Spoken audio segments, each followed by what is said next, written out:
Começamos! Mais um episódio do podcast Afãs. É isso. E qual vai ser essa brincadeira de hoje? Bom, hoje a gente vai pegar inspiração na caixinha de perguntas do Instagram. Na verdade não foi uma pergunta, foi um desabafo.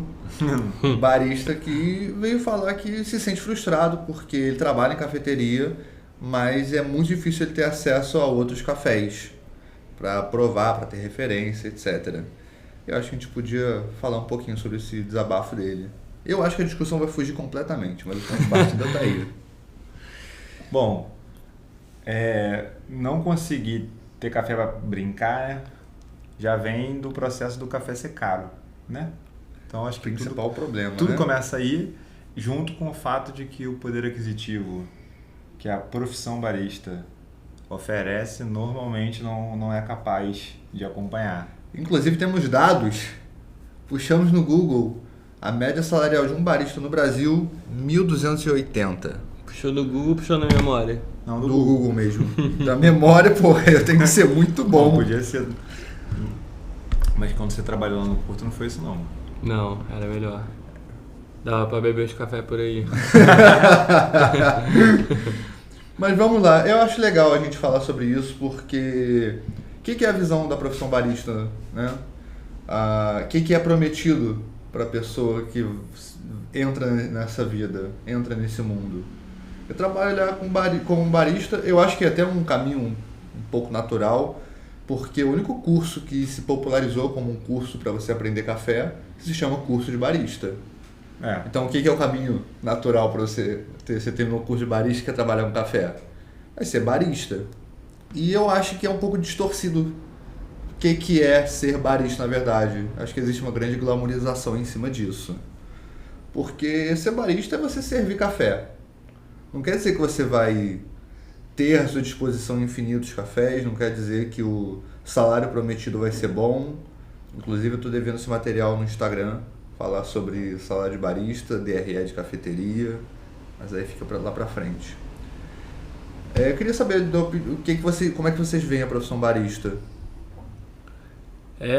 Eu acho que é meio contraditório, né? Porque ao mesmo tempo que não é prometido nada a respeito dessa você vai ter equipamento, você vai ter café para provar, você vai ter a oportunidade ali de testar, de melhorar a extração, melhorar a tua técnica.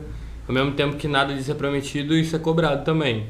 Então, o barista tem que estar estudando, o barista tem que estar provando café, o barista tem que estar lendo sobre torra, tem que aprender isso, aquilo, mas realmente tem que ser tudo bem autodidata, porque se for bancar curso, se for bancar café, não tem condição nenhuma, assim, os cafés são caros, para começar de conversa, os cursos mais caros ainda, tanto que tudo que a gente aprendeu foi de autodidata mesmo, a gente não fez curso nenhum de torra, de prova, nada, a gente foi correndo atrás e provando. E aí a galera fica meio sem saída, né, porque isso é cobrado, ao mesmo tempo não tem nenhuma condição para isso, e aí acaba que os baristas que trabalham na própria cafeteria ou na própria torrefação não conseguem nem levar para casa, comprar o pacotinho do próprio lugar que eles trabalham para poder consumir, levar para casa, dar de presente, beber com a família, enfim, beber no dia a dia. No dia a dia acaba sendo mais fácil que bebe na cafeteria, geralmente, quando não é regulado. Quando não é regulado. Mas se fosse para eles consumir no dia a dia, eles não conseguiriam consumir do lugar que eles trabalham. Tanto que diversos baristas, tanto que muita dessa gente aí vem comprar com a gente. E trabalha em cafeteria e torrefação, tá comprando toda semana com a gente, pô, isso é uma felicidade danada pra gente. Mas, cara, eles ficam sem saída, né? A gente entende que a gente já teve nesse papel também.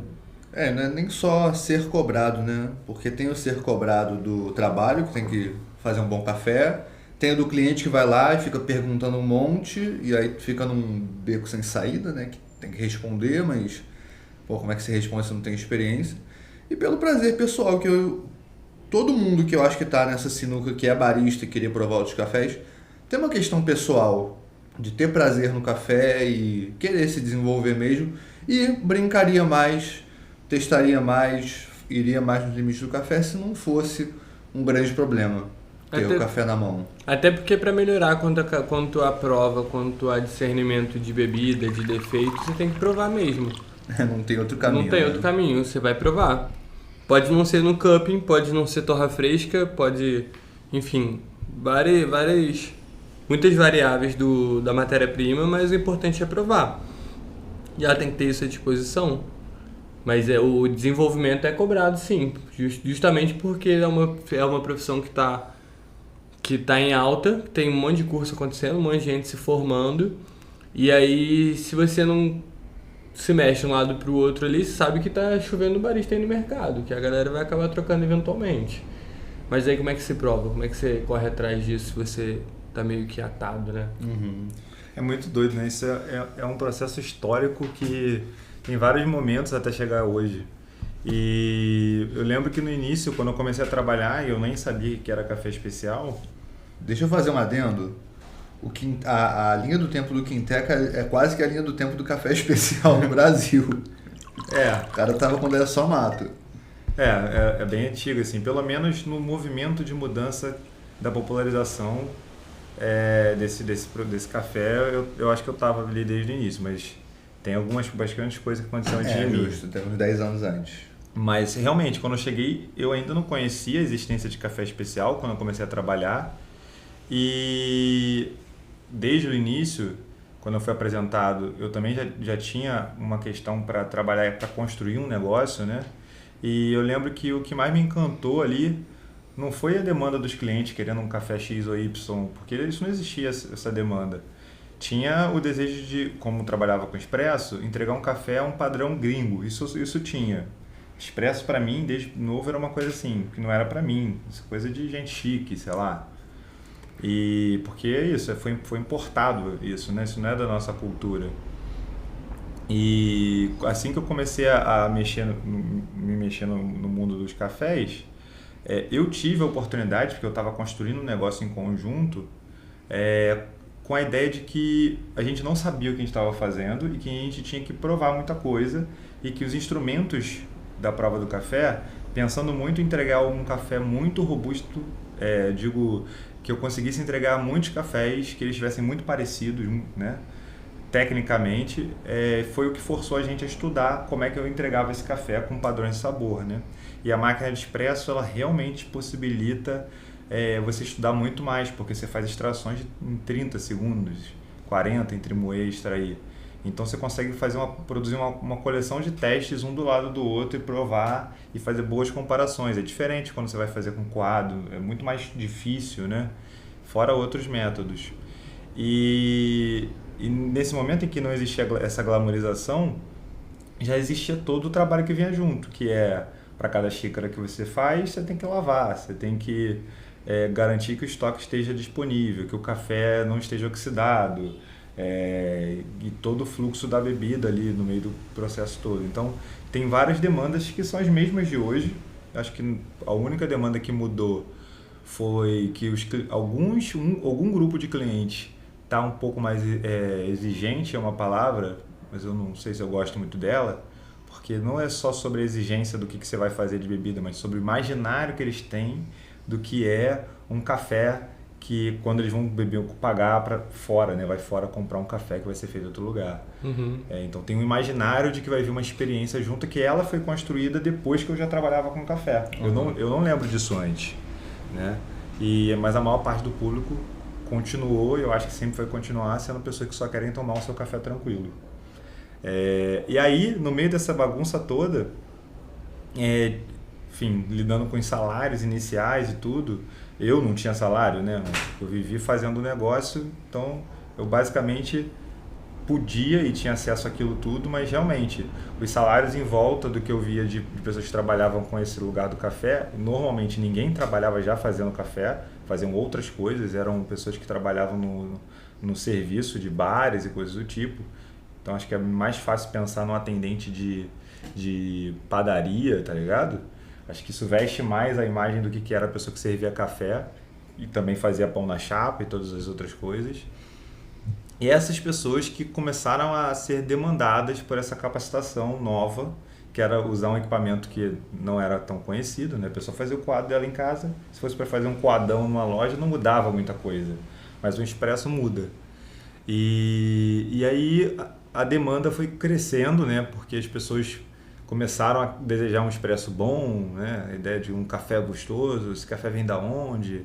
E toda essa essa coleção de perguntas que vem, né, desse processo, e junto com isso, acho que surgiu para alguns gestores de negócio a oportunidade de criar negócios que atendessem esse lugar luxuoso mesmo, esse lugar de produto de luxo, que é uma experiência sensorial diferenciada. Acho que isso bebeu muito da fonte das cervejas artesanais e não só isso, mas principalmente do universo do vinho, que já existia nessa época, né? Já tinha um lugar consolidado dessa... Acho que pedância é um bom adjetivo para isso. Acho que define muito bem, mas não só isso, né? Essa questão de experimentar sutilmente os sabores. E aí, uma das coisas que eu acho que foi forte é que, pelo menos me pegou, é que quando a gente para poder prestar atenção no sensorial, seja ele com o que for que esteja trabalhando, e o café foi o objeto meu de estudo nisso, e a gente descobre um lugar dentro da gente muito forte. Eu falo isso direto, né? E isso foi o que me fez me agarrar ao café, e eu acho que até hoje faz muita gente cair nesse lugar. E acho que a consequência direta disso foi que os profissionais dessa área, que começaram a ter essa demanda e ter empresas que pagavam um pouco mais na época do que só um atendente, mas também não muito mais, colocavam essas pessoas, davam oportunidade, né? Acho que essas pessoas viam a oportunidade de se melhorar, de entrar numa investida pessoal mesmo, e que quem, obviamente, usufruiu mais com isso foram os donos de negócio, né? E aí você pensa como o negócio é de forma geral nesse nosso mundo. A galera começa a produzir, a ter mais pessoas se capacitando, aí em algum momento vem os professores que começam a ensinar como fazer, que fazem os cursos, que dá para ganhar dinheiro dando curso. E, além disso, começa a ter um monte de profissionais novos da área, e você pode ter um turnover, né, uma troca de funcionários, porque você começa a ter novas pessoas para contratar. Acho que realmente o rolê do operário é sempre muito mais frágil, é o ponto fraco da corrente, assim, né? É o elo fraco da corrente. E cada vez mais a galera começou a se capacitar mais, e para quem vai contratar existe uma certa abundância de profissionais nessa área, apesar de que o número de negócios crescendo começou a demandar muito mais. Aí é uma cadeia que se retroalimenta. Só que isso tudo vai criando um universo na imaginação das pessoas sobre o que é essa profissão, né? E pro dono de negócio, eu posso dizer por conta própria, assim, que faz um serviço de café, uma cafeteria, a conta nunca se pagou sem que se entregasse muito café. E o curioso é que isso vinha de encontro, quer dizer, o que vinha de encontro a isso era um modelo de negócio que se propunha a fazer cafés coados de forma delicada, com mais tempo, que demoravam mais história do barista, né? Mais uma função que ele teve que ter para contar para os seus clientes, para fazer esse entretenimento, que fazia com que o tempo para você entregar um café começou a ser muito grande. Saiu dos 30, 40 segundos para tu fazer, né? E para quem não está habituado a ver serviços rápidos, eu quero que se lembre daqueles padarias mesmo, quando está abrindo e a galera indo para o trabalho, um monte de gente chegando junto, querendo tomar um cafezinho rápido antes de ir para o trabalho ou depois do almoço. Essa é a fonte maior de renda desses negócios. Não tem tempo a perder, né? E aí o outro negócio é o contrário, é alguém que demora muito para fazer um serviço de um café, prendendo o bem mais precioso em termos de custo e tempo, de tudo, que é o funcionário, a pessoa, né? Bom, para quem é empreendedor nesse país e que não está, os donos de cafeteria, e que não tem a sensibilidade para com quem está trabalhando ali, acho que imaginar que esse tipo de negócio de servir com um café que demora muito para ser feito e o valor está nisso, ele consegue lucrar com isso, eu entendo que essa pessoa consiga enxergar isso, mas isso é totalmente desconectado com quanto de dinheiro faz para inclusive poder pagar melhor. E aí eu acho que essa falta de capacidade de pagar melhor os funcionários na maior parte dos negócios desse tipo, visto que a maior parte das cafeterias é mais lanchonete do que cafeteria, quando não restaurante, exatamente por essa razão, faz com que as pessoas que trabalham nesse universo do café nunca tivessem uma defesa. Também uma profissão nova se formando, não tinha um sindicato, enfim, um monte de coisas, né? Enfim, minha visão vai mais nesse lugar tentando entender como é que a gente chega aqui, sabe?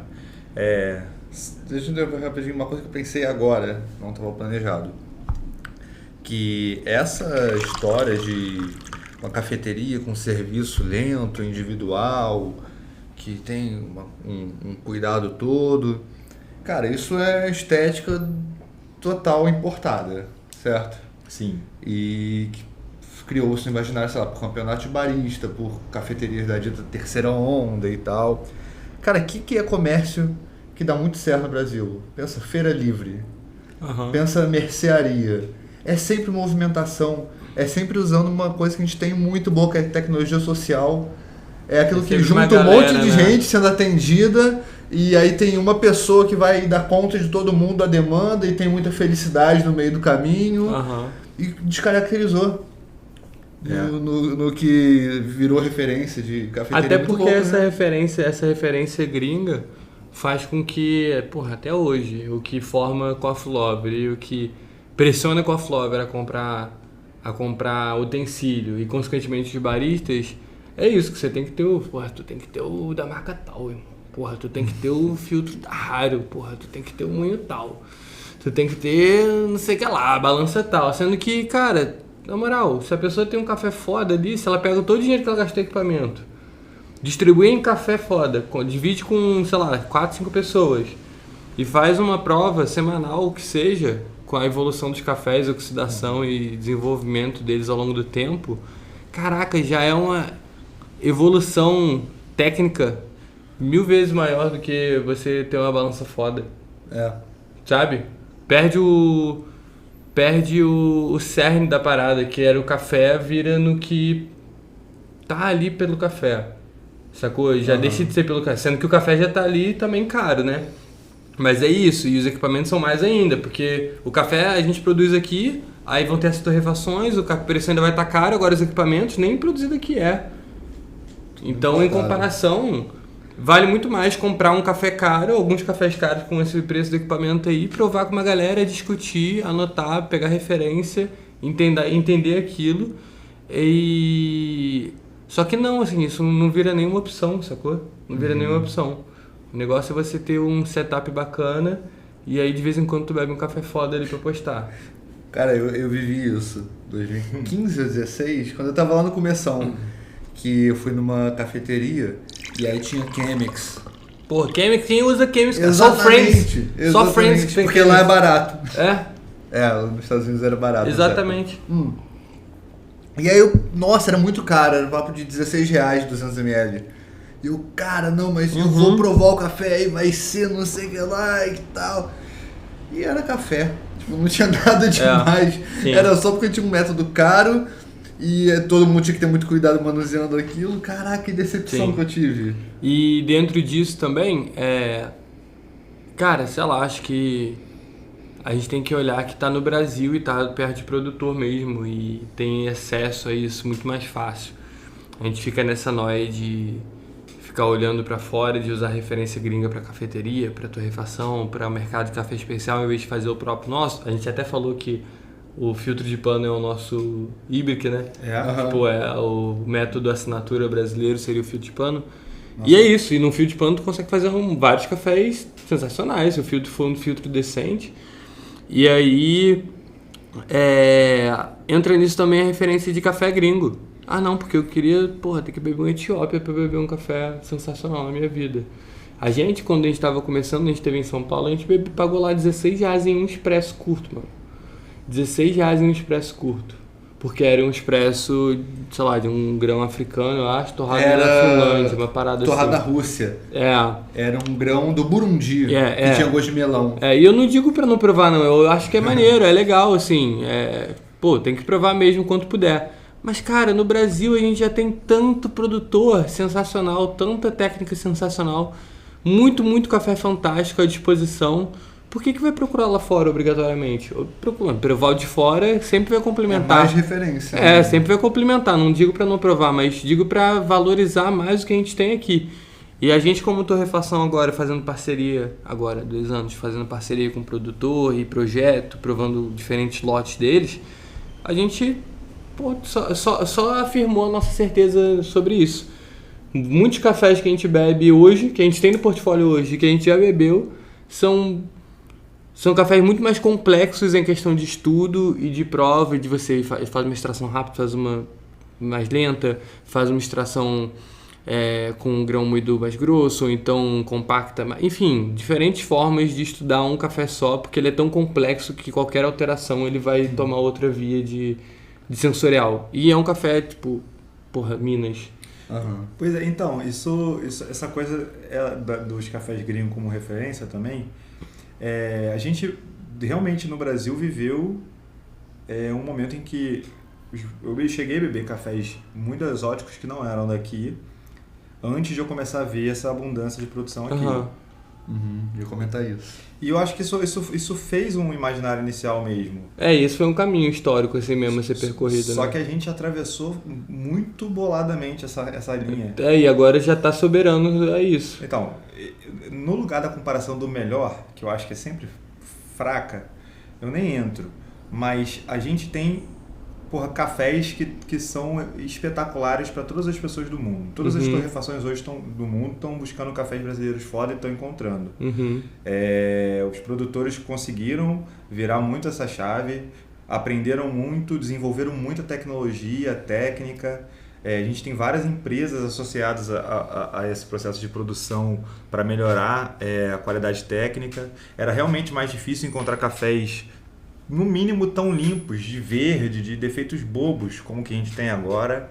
E para além disso, o trato com o plantio, o entendimento de que você cuida da terra, que a terra vai conseguir nutrir a planta, então esse olhar para a microbiota da terra, tudo isso está cada vez mais consolidado com mais produtores e a gente aprendeu. Acho que a parada acho que legal disso tudo é que a gente aprendeu e por isso a gente está dominando esse processo. Inclusive, o Pedro adora falar isso, que a gente tem a felicidade de estar no país que é o maior produtor de café especial do mundo e de café do mundo e a gente consegue visitar essas produções e ver isso tudo do nosso lado, né? A gente tem um leque sensorial muito grande.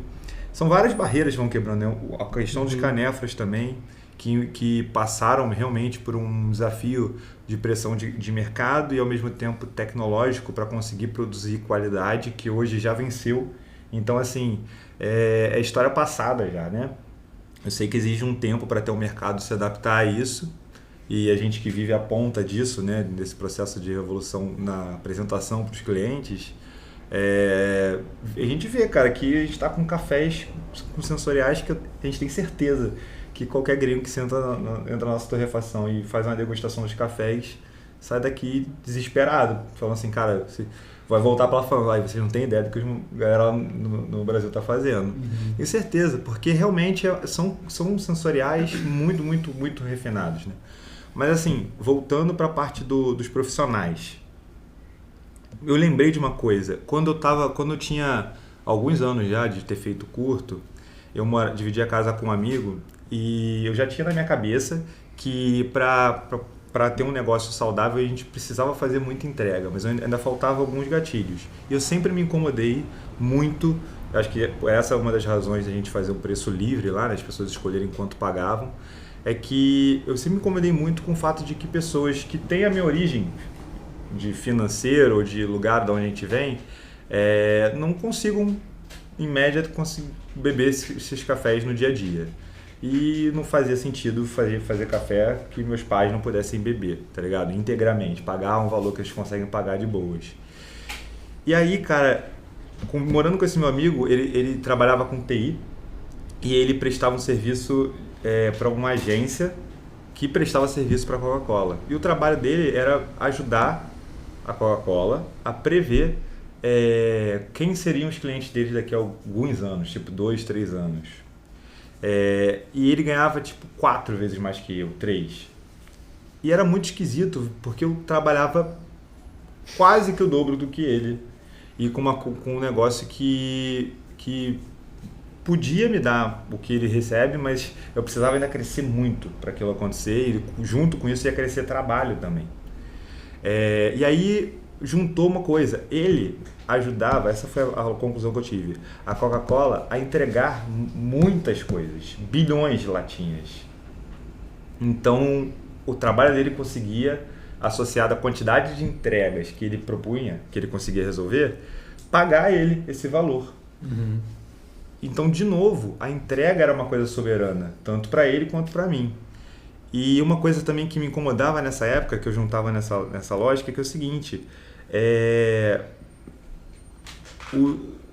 as pessoas que trabalham em qualquer comércio dificilmente conseguem comprar os produtos que elas vendem ou produzem com o salário que elas ganham, sem que o patrão dê algum desconto para funcionário.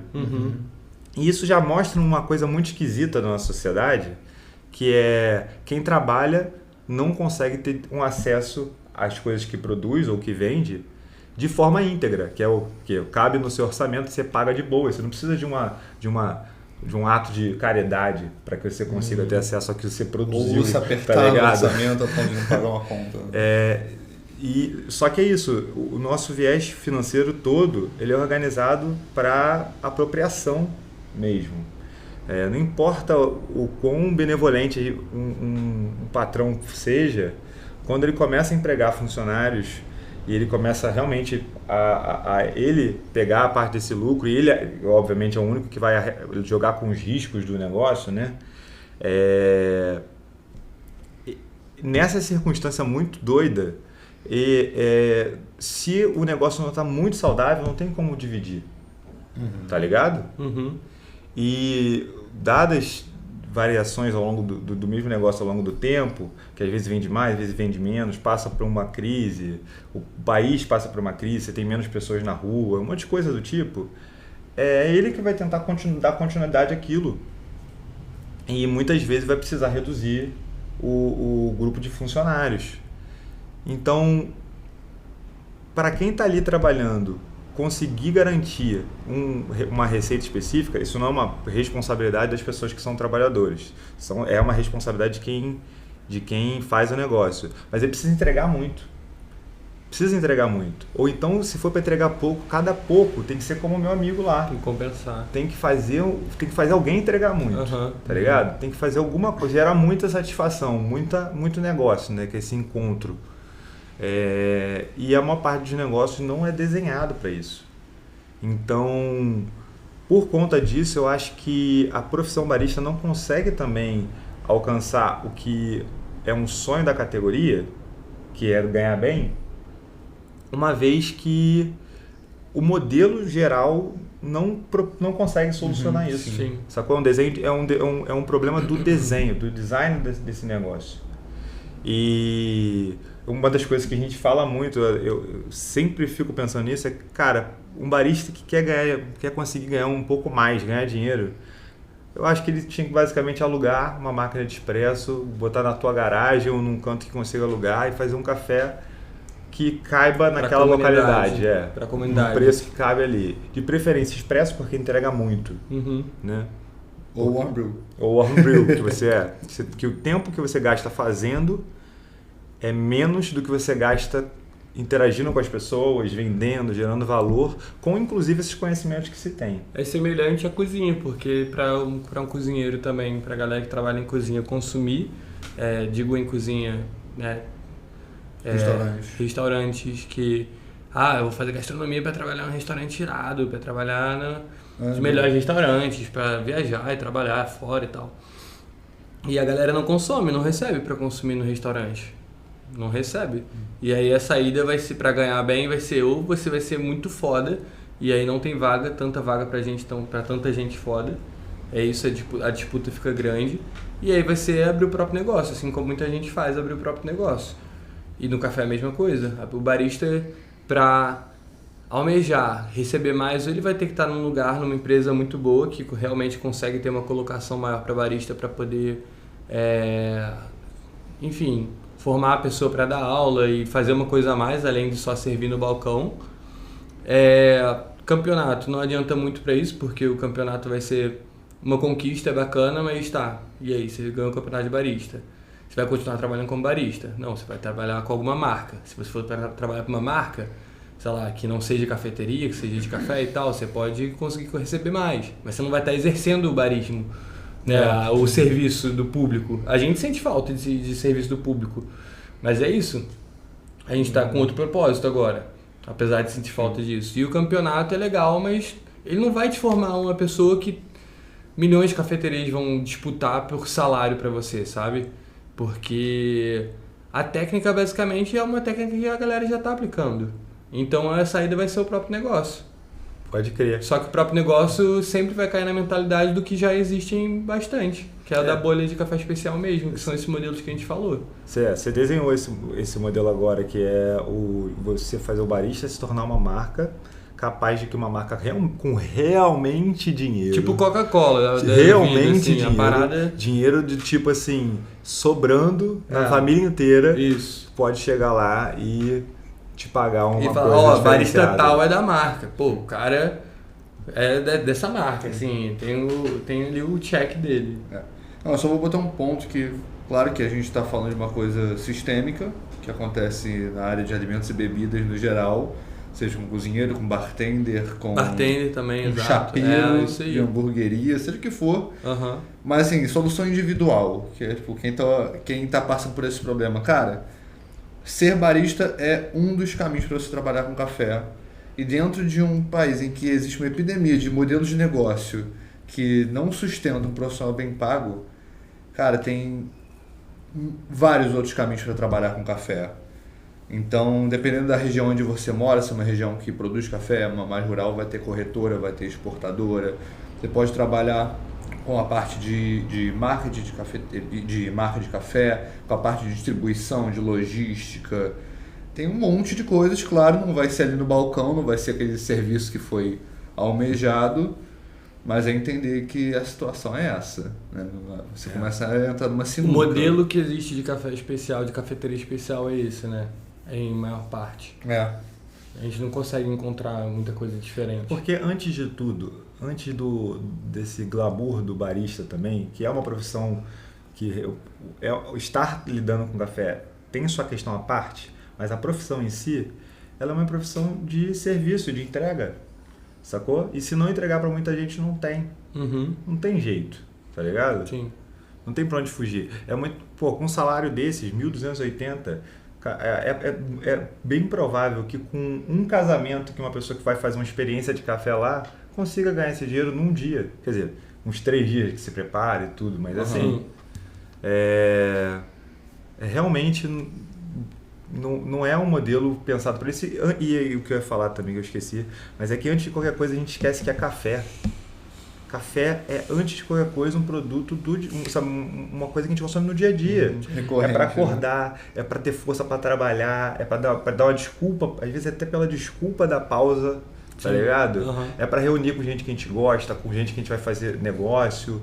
É muito mais relacionado a encontro e essa quebra social. Então ele é muito poderoso, mas ela funciona nesse lugar. Sim. Não é num lugar de vou ter uma experiência de café. Isso não é para... Nem todo mundo quer isso. Mas a vantagem de café é isso daí que você falou mesmo.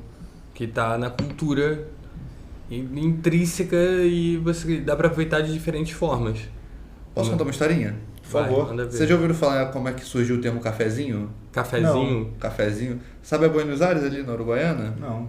Então, tinha uma venda de português chamado Braguinha, que o maluco entendeu que, cara, se eu servir uma xícara grande, as pessoas sentam, ficam conversando, ocupam a mesa por muito tempo e eu vou ter que cobrar mais caro. Era o café. Ele criou o cafezinho, servindo no café coado uma xícara pequena, muito mais barato, para as pessoas poderem ir lá ao longo do dia 5, 6 vezes, tipo, galera que ficava fazendo serviço na rua, levando documento, tipo os boys da época, isso é 1.800 e batatinha. O pessoal podia parar lá direto, ou quem ia almoçar na rua parava lá, tomava um café rapidinho, não ocupava o balcão, não ocupava nada e bebia o café e ia embora. Coado, porque o café do brasileiro é café coado. É, porque a parada é essa. Nessa época nem tinha expresso, né? Exatamente. E o cafezinho foi famoso por causa disso. E o expresso, quando foi criado lá fora, foi num propósito dessa parada também, de um café rápido, um café com pouco volume, que vai dar um bust na pessoa, a pessoa vai dar caraca, bebi uma parada, um cafezinho amargor, e tem que ser entregue muito rápido naquela potência. E foi isso daí, só que é cultural, sei lá, italiano a parada, né? Então já não é adequado, é outra pegada, né? Mas eu acho que a lógica é muito parecida. Sim, é parecida. Acho que é isso, né? Falamos, fomos lá, eu falei bem. que a discussão ia abrir. Falou bem, falei que ia dar mais de 20. Mas é isso. Sempre dá. Agora a gente já passou difícil. dessa barreira. Bom, é isso, galera. Espero não ter acabado com o sonho de ninguém. Máximo ter refinado um pouco ele. Ter o pé no chão é bom pra caramba. E café é muito foda, faz a gente viajar muito, se conhecer muito. É muito legal poder proporcionar essa experiência para os outros também. E se for para levar isso tudo em consideração, todo o desenho do negócio tem que estar pensado para isso. O profissional barista, essa categoria que surge agora, antes ela herda a profissão anterior, que é a pessoa que está fazendo tudo no atendimento ali.